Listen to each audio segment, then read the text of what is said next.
Roberto Romero Saucedo. Este es mi circuito. Lo que yo hice fue evitar el sensor de temperatura. Le puse directamente los 200 milivolts, seguido de la resistencia de 120 kilos, paralelo con un capacitor de 1 micro, seguido de la resistencia número 2 de 26 kilos, una resistencia 3 de 440, nuestro amplificador que está conectado a una fuente simétrica de 12 volts, menos 12 volts.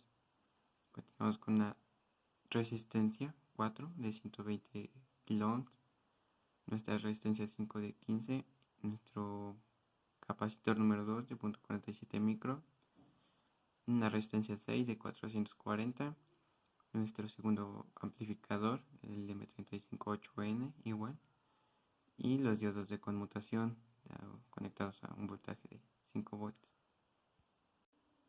Una vez teniendo ese circuito, lo que yo hice fue dividirlo por partes. Esta fue nuestra parte número 1, un voltaje de entrada, la resistencia y el capacitor para obtener un voltaje de salida.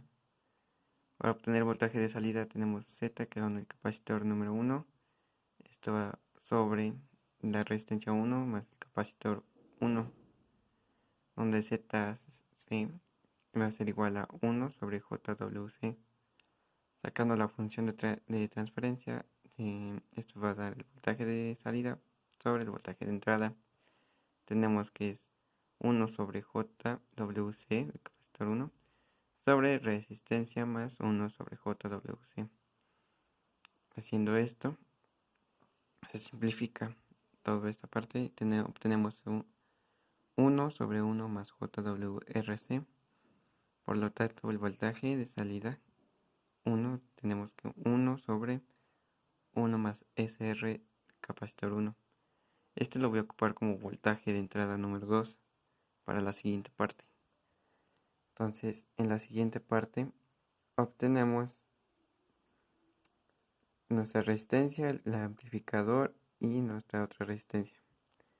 Para esto ocupé la ley de Kirchhoff, que es corriente 1 más corriente 2 más corriente 3 va a ser igual a 0. La corriente 3 la tomé como 0 ya que es la entrada del amplificador. Entonces tenemos I1 va a ser igual a menos I2. I1 equivale al voltaje de entrada número 2, voltaje inversor, la resistencia número 2. La corriente 2 tenemos el voltaje de salida menos el inversor sobre la resistencia 3. El inversor los eliminamos ya que van conectados a GND y este equivale igual a 0. Entonces nos queda, tenemos el voltaje de entrada número 2 sobre la resistencia 2 va a ser igual al voltaje de salida número 2 sobre la resistencia 3. Esto lo obtenemos que el voltaje de salida va a ser igual al voltaje de entrada número 2 por resistencia 3 sobre resistencia 2. Teniendo esto, sustituimos lo que es el voltaje de entrada número 2, que ya la teníamos, y este lo vamos a multiplicar para que nos dé el voltaje. Entonces el voltaje de salida número 2 va a ser igual a resistencia 3 sobre la resistencia 2 multiplicado por 1 más SR del capacitor 1.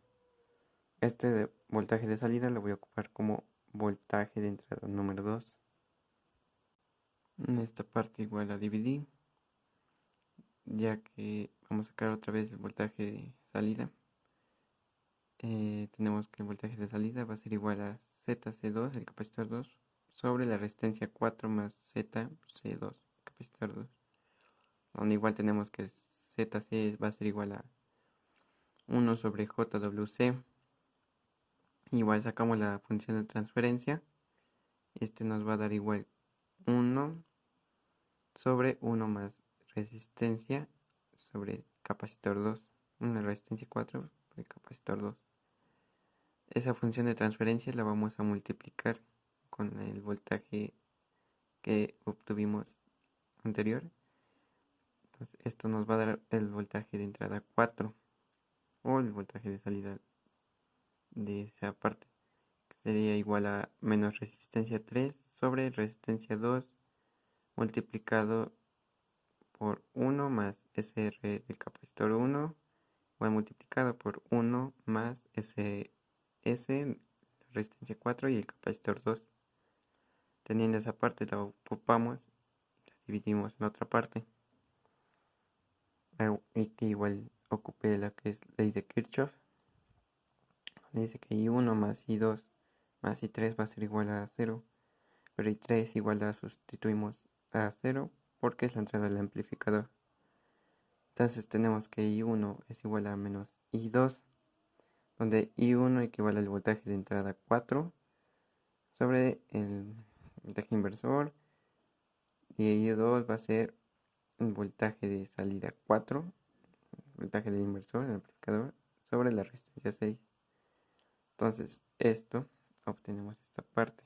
Igual eliminamos lo que son los voltajes inversores porque van conectados a GND. Entonces tenemos que el voltaje de entrada 4 sobre la resistencia 5 va a ser igual a menos el voltaje de salida 4 sobre la resistencia 6. Una vez teniendo esto, igual sustituimos toda esta parte, todo lo que es la voltaje, lo que obtuvimos en el voltaje de entrada 4 y lo vamos a multiplicar con la resistencia 6 sobre resistencia 5. Ya por último tenemos el voltaje final que nos da igual a resistencia 3 multiplicado por la resistencia 6. Es todo esto dividido sobre la resistencia 2 multiplicado por la resistencia 5. Todo esto igual multiplicado por 1 más SR por el capacitor 1 por 1 más SR, SR de resistencia 4 por el capacitor número 2. Gracias.